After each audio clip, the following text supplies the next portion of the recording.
Molt bé.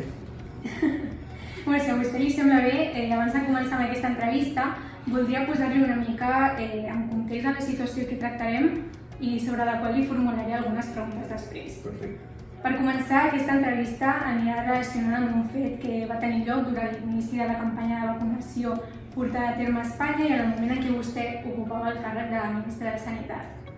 Més específicament, el fet al qual m'he referit anteriorment i que també investigo el meu treball de recerca consisteix en que una sèrie de polítics i altres càrrecs públics de diversos llocs d'Espanya van aprofitar la seva posició de poder per vacunar-se contra la Covid-19 abans del que els hagués tocat, segons l'estratègia de vacunació, la qual va ser establerta des del seu antic ministeri i elaborada amb la col·laboració de diverses comunitats autònomes, entre altres persones més.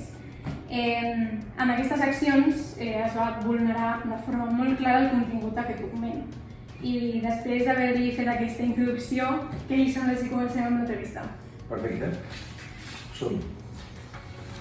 És a vendre a un altre país a major preu. I aquí sí que el nan nom de 450 milions de ciutadans rics d'Europa, però això es va fer mal.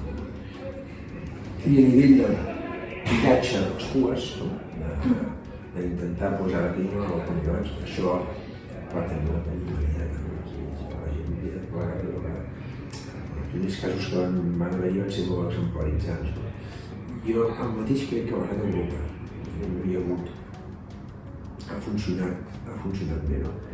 Altres països, altres entorns, en processos de compra no centralitzats, estic parlant de... no ho conec a fons, però sí que he anat seguint una mica